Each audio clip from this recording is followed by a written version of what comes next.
Hello students, in today's class we are going to see the basics of Python and how to input, calculate and get a desired output from program में कैसे हम input करेंगे और कैसे उसको calculate करके output लेंगे, ये आज हम सीखेंगे। तो पहले देख लेते हैं कि पाइथन में क्या क्या कैरेक्टर सेट और क्या क्या सिंबल्स हम यूज़ कर सकते हैं, what are the valid characters which is recognized by the Python. So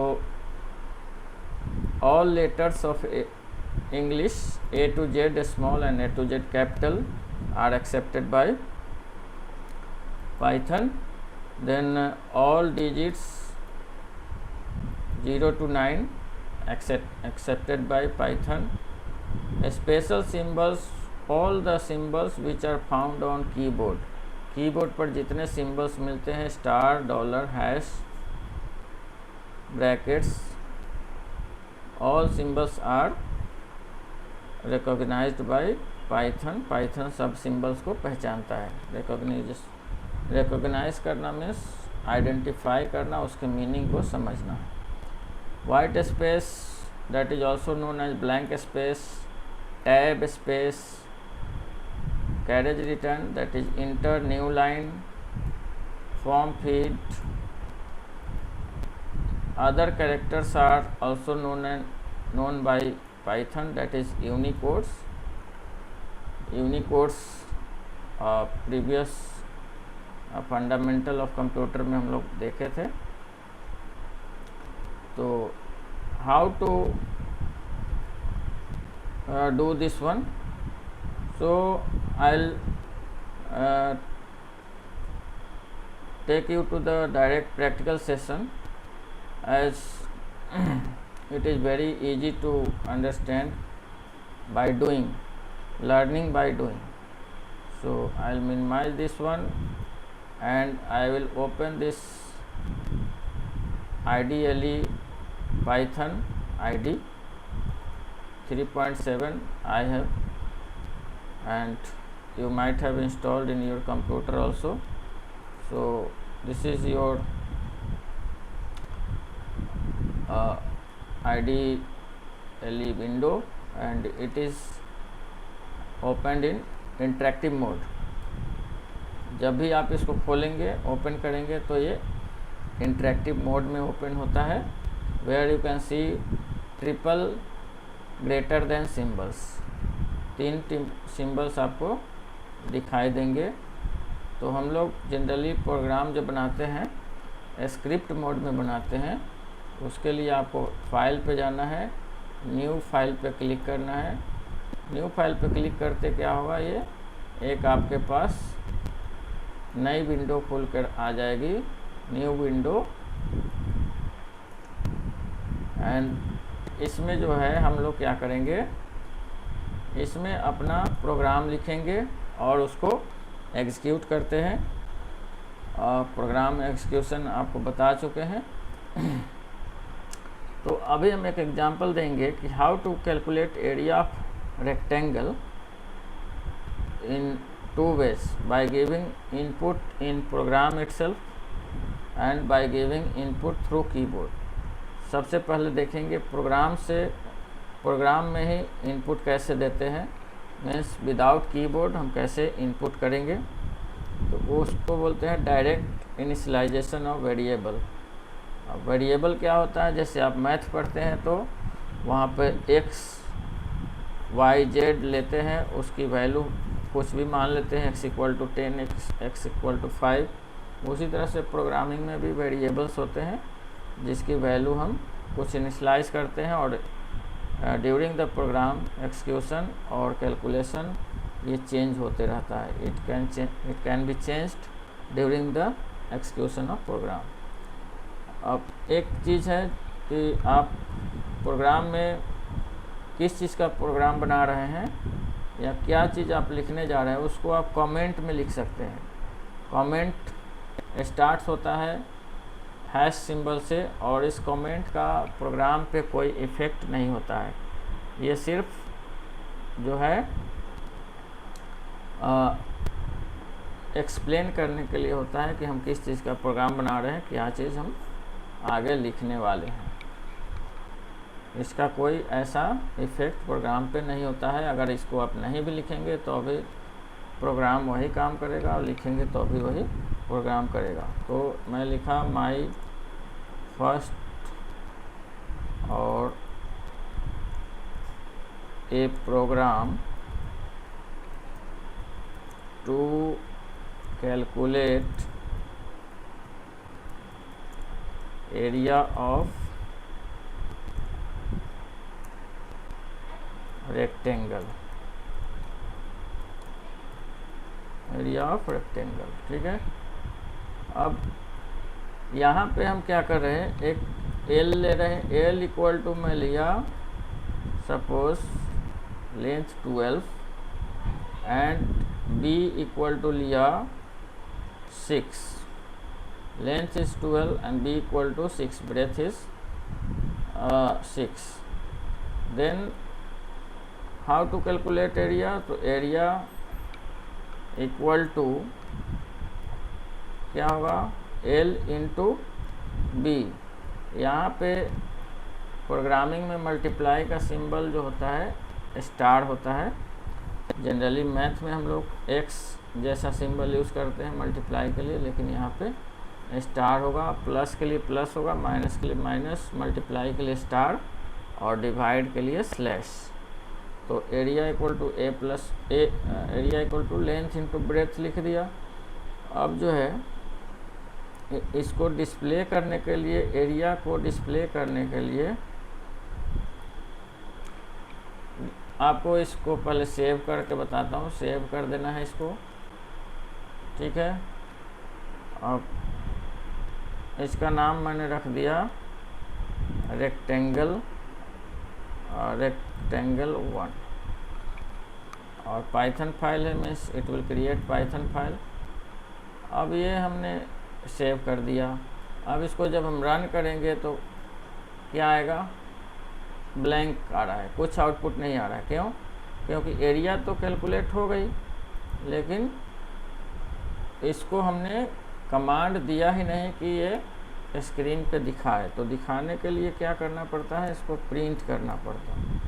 तो प्रिंट करेंगे तो क्या मिलेगा आपको,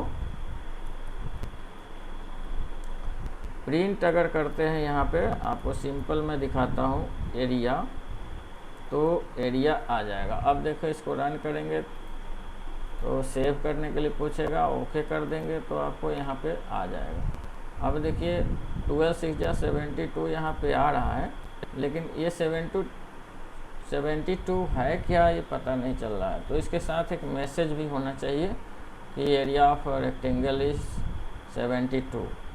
तो आप इसके साथ मैसेज देने के लिए क्या करेंगे, एरिया से पहले एक स्ट्रिंग डाल देंगे, मैसेज ऑफ स्ट्रिंग। क्या, एरिया ऑफ, ये जो आपको ग्रीन में दिख रही है ये क्या है, जस्ट ए स्ट्रिंग है, मैसेज है। और ये जैसा लिखेंगे एज इट इज़ वहाँ पे क्या होगा, डिस्प्ले होगा। Area of rectangle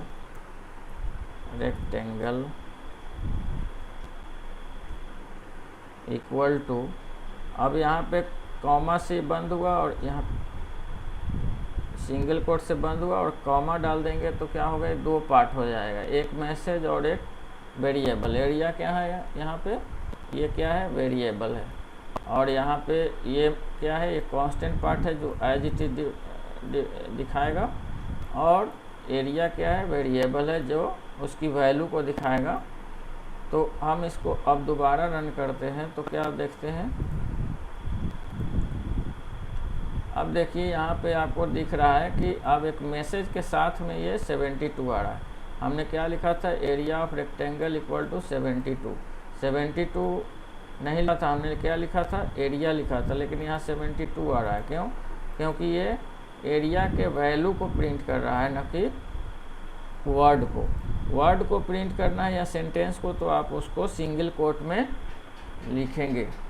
single quote में लिखने से क्या होगा, वो एज इट इज़ वहाँ पे प्रिंट हो जाएगा। अब आउटपुट पे एक बार और ध्यान देंगे तो यहाँ पे हम देख रहे हैं कि यहाँ पे सिर्फ एरिया ऑफ रेक्टेंगल आ रहा है, लेकिन अगर हम चाहते हैं कि इसके पहले ये लेंथ भी दिखाए, ब्रेथ भी दिखाए, तो हम क्या कर लेंगे, यहाँ पे और 2 प्रिंट और लगा देंगे। प्रिंट यहाँ पे उसी तरह से लिख देंगे, लेंथ इक्वल टू, लेंथ किस में स्टोर्ड है, तो एल में है, तो एल प्रिंट कर दीजिए। उसके बाद नेक्स्ट प्रिंट लगाएंगे, फिर प्रिंट। अब इसमें देखिए, इसमें सिंगल कोट में फिर हमें दिखाना है, एक मैसेज दिखाना है, ब्रेथ इक्वल टू, ब्रेथ किस में स्टोर्ड है, तो बी में, तो बी को दिखाइए। अब इससे क्या होगा, आपको 3 लाइन हो गई। तो अब जब रन करेंगे इसको तो आउटपुट में आपको चेंज दिखेगा। अब देखेंगे यहाँ पे आउटपुट में ये आ रहा है, length equal to 12, breadth equal to 6, area of rectangle equal to 72। तो आपको ये समझ में आया कि कैसे हम डिस्प्ले करेंगे, कैलकुलेट करेंगे और उसको दिखाएंगे। आज के क्लास में जो है मैं इसके आगे एक चीज़ आपको बता रहा हूँ कि ये जो लेंथ और ब्रेथ है ये क्या है, फिक्स हो गया है। अब हमें चेंज करने के लिए क्या हो रहा है, बार बार यहाँ पे जाना पड़ रहा है। तो हमको इसको चेंज करने के लिए, चेंज करेंगे तो आंसर चेंज आएगा।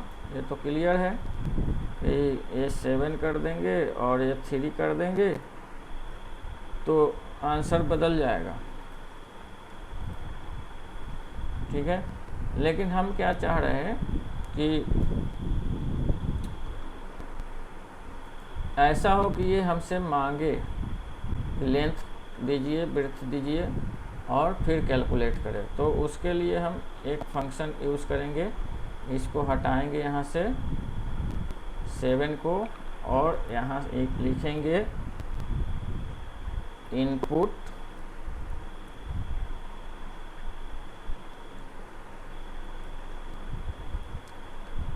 क्या लिखेंगे, सिंगल कोट में एंटर लेंथ ऑफ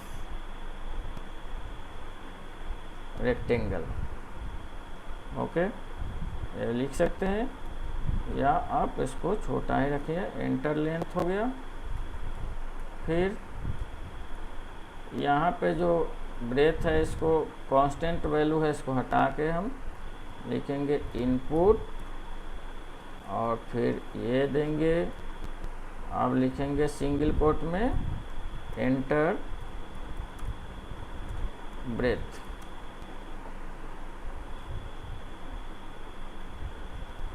ब्रेथ ठीक।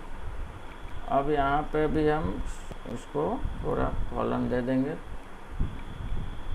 अब देखिए इनपुट फंक्शन क्या करता है, ये इनपुट तो लेगा लेकिन किस में लेगा, ये एज ए स्ट्रिंग लेगा, वर्ड लेगा।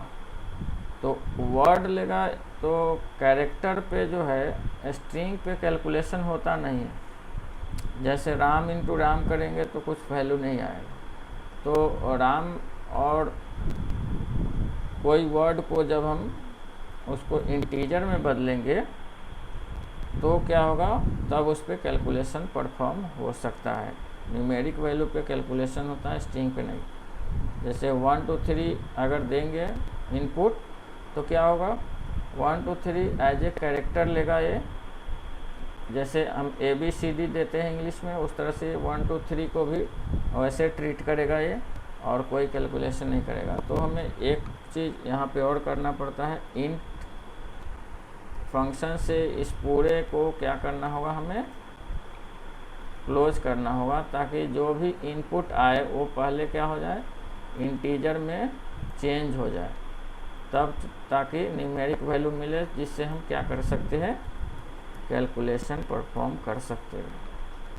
ठीक है, तो ये कर दिया मैंने इंट। अब ये क्लियर हो गया, अब ये प्रोग्राम कंप्लीट हो गया। अब जो है आप इसको रन करेंगे, सेव करने के लिए पूछेगा।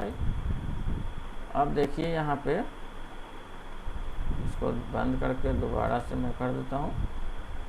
ये जब आपने रन किया, यहाँ से रन मॉड्यूल करेंगे तो इंटरेक्टिव मोड में ही इसका इनपुट लेगा। अब देखिए पूछ रहा है एंटर लेंथ, मैंने दिया 12।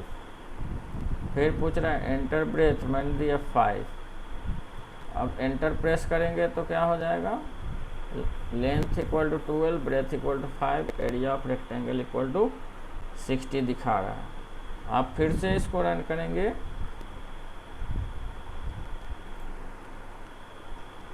तो फिर से दूसरा वैल्यू आप दे सकते हैं, जैसे 15 दिया और 9 दिया, फिर एंटर दिया, तो देखिए आपका प्रोग्राम जो है अलग अलग लेंथ एंड ब्रेथ के लिए वर्क करने लगा। इस तरह से हम क्या करते हैं, इनपुट जो है लेते हैं थ्रू कीबोर्ड। कीबोर्ड से इनपुट लेने का एक तरीका है, किसी भी न्यूमेरिक वैल्यू को आप लेंगे और इसको कैलकुलेट करेंगे। इस तरह से आप और भी प्रोग्राम्स बना सकते हैं। जैसे मैं इसी में चेंज करूँगा और यहाँ पे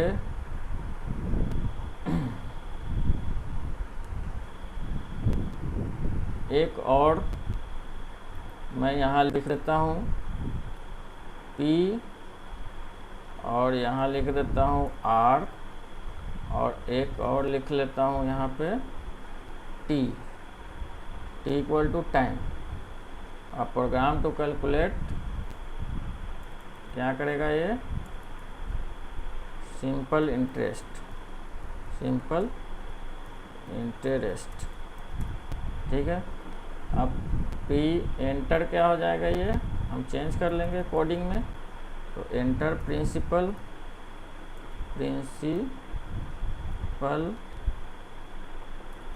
अमाउंट, उसके बाद एंटर रेट ऑफ इंटरेस्ट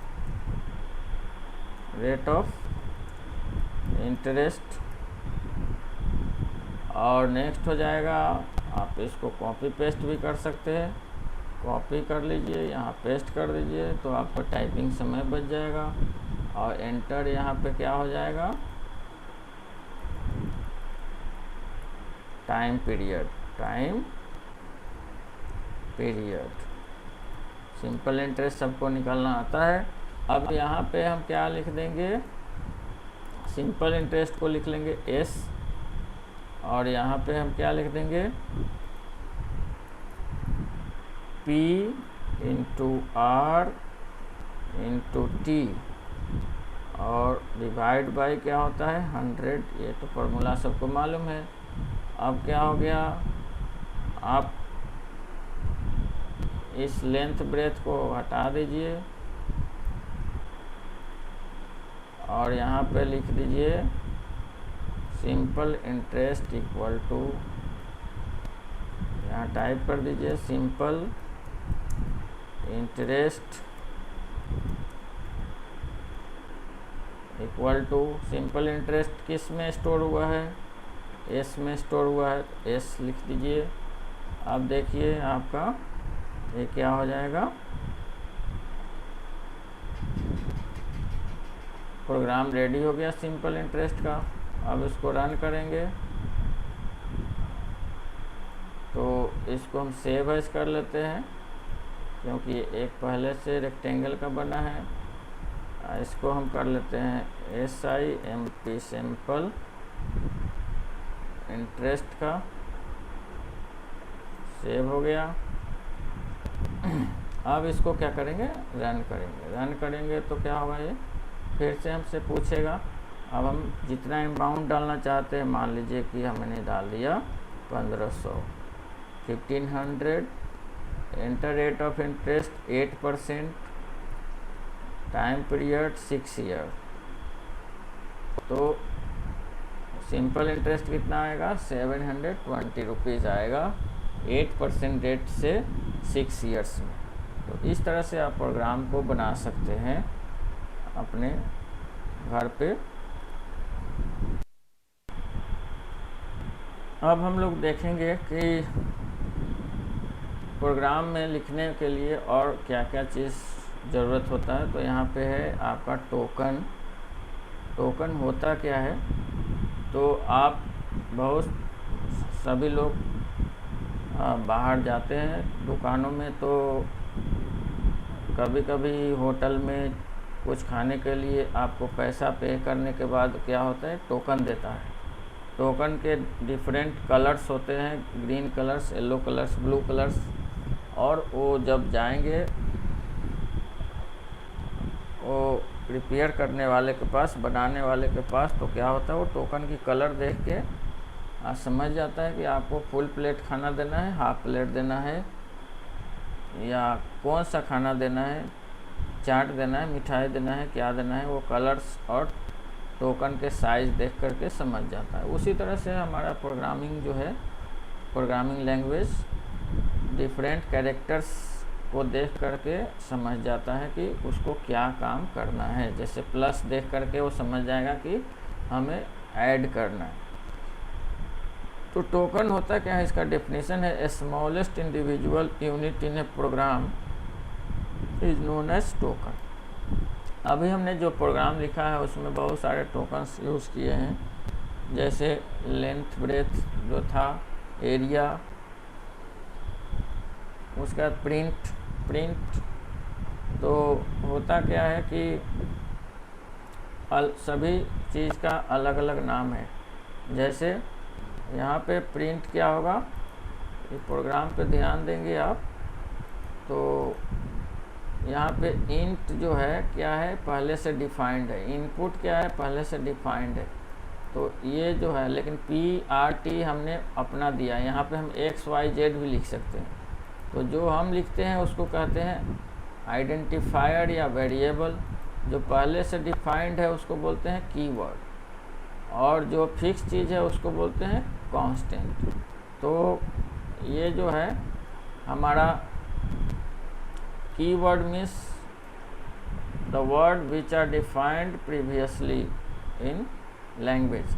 जैसे इंग्लिश लैंग्वेज में AND, एंड का मतलब होता है IF, इफ़ का मतलब फिक्स्ड है। इफ़ बोलते हैं, वाट बोलते हैं, सब समझ जाते हैं वाट का मतलब क्या होता है, वेयर। तो अगर किसी का नाम वाट रख दे, किसी का नाम वेयर, तो that will not give any sense, वो कोई सेंस नहीं देगा। जो पहले से डिफाइंड है उसका, उस चीज़ को दूसरे तरीके से यूज़ नहीं कर सकते दूसरे चीज़ों के लिए, तो उसको बोलते हैं कीवर्ड्स। फिर आइडेंटिफायर मीन्स वेरिएबल्स हो गया। लिटरल्स मीन्स होता है कांस्टेंट। कांस्टेंट मीन्स जैसे 10, 20 ये सब फिक्स्ड चीज़ है, उसको कांस्टेंट बोलते हैं। ऑपरेटर्स में अर्थमेटिक ऑपरेटर है, लॉजिकल ऑपरेटर है, बाइनरी ऑपरेटर है। जैसे अर्थमेटिक ऑपरेटर तो आपको मालूम है, प्लस, माइनस, मल्टीप्लाई, डिवाइड, ये सब अर्थमेटिक ऑपरेटर्स है। पंक्चुएटर्स एंड डेलिमीटर्स, हर आप इंग्लिश के सेंटेंस में आप पंक्चुएटर यूज़ करते हैं, जैसे फुल स्टॉप, क्वेश्चन मार्क। तो यहाँ भी कुछ पंक्चुएटर्स होंगे जो यूज़ करने पे सेंटेंस जो होगा, कोडिंग का लाइन जो होगा, उसका मीनिंग चेंज करता है। तो इसको बारी बारी से हम लोग देखेंगे।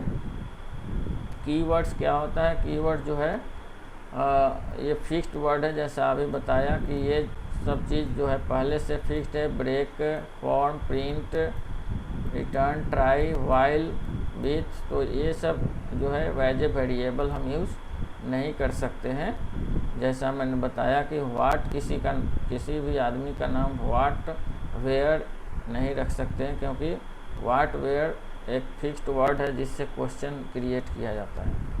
तो यहाँ भी पहले से जो वर्ड डिफाइंड है उसको बोलते हैं keywords, which can not be used as identifier. Identifier means क्या, वेरिएबल। सो ये सारे चीज़ जो है पहले से फिक्स्ड मीनिंग रखते हैं और इसको बोलते हैं कीवर्ड। उसके बाद है आइडेंटिफायर्स। अभी बताया आइडेंटिफायर्स का मतलब होता है वेरिएबल। जैसे हमने अभी एरिया ऑफ रेक्टेंगल में एल और बी लिया, तो एल और बी क्या है, वो वेरिएबल है।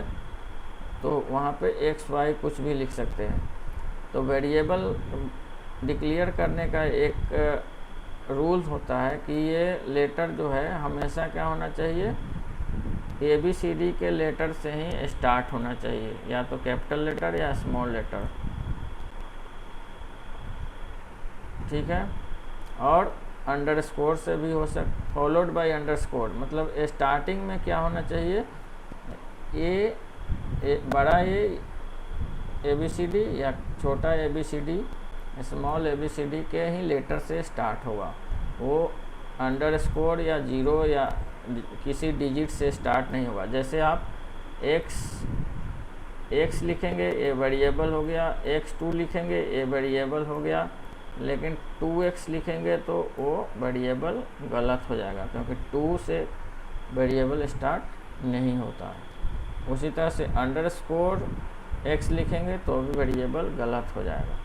सो और दूसरा चीज़ है x2 लिखेंगे और x और 2 के बीच में गैप दे देंगे स्पेस, तो ये भी क्या होगा, गलत हो जाएगा। So space not allowed in variable.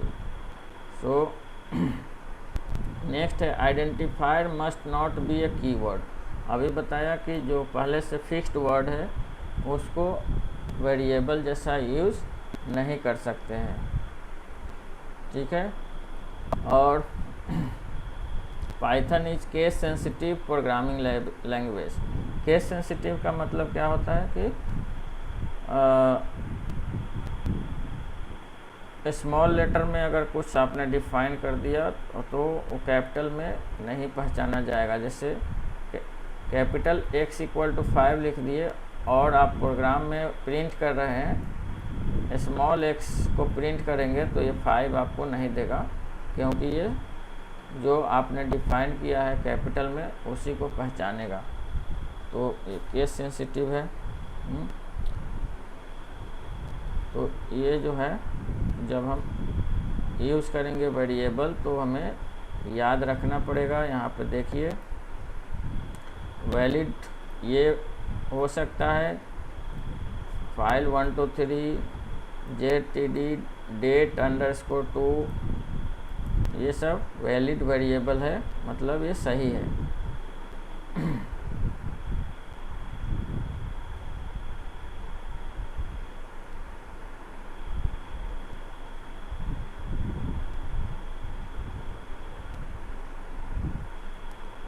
और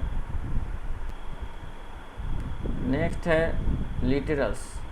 लिटरल्स में क्या होता है, लिटरल्स में होता है कांस्टेंट। जो चीज़ फिक्स्ड है उसको हम चेंज नहीं कर सकते। जैसे किसी का नाम जॉनी है, ये जॉनी है, तो ये क्या है, ये फिक्स्ड है, जॉनी जॉनी ही रहेगा चाहे जहाँ भी यूज़ हो। एज = 22 है, तो ये क्या है, 22 क्या है, फिक्स्ड है, इंटीजर है। वो ये सब जो 22 6.2 ये सब क्या है, कांस्टेंट है, और इसको हम बोलते हैं लिटरल्स। कांस्टेंट को सिंपल मैथ में हम बोलते हैं कांस्टेंट, और कंप्यूटर की लैंग्वेज में लिटरल्स बोलते हैं।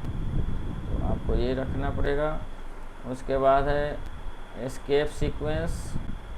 तो एस्केप सीक्वेंस जो है हम दूसरे क्लास में कवर करेंगे, और ऑपरेटर्स भी, ऑपरेटर्स दूसरे क्लास में कवर करेंगे। आज ज़्यादा लंबा वीडियो हो जाएगा, इसलिए मैं यहीं पे इसको एंड करता हूँ। फिर अगले वीडियो में आगे हम ऑपरेटर्स एंड एस्केप सीक्वेंस के बारे में देखेंगे। तब तक के लिए टेक केयर, थैंक यू।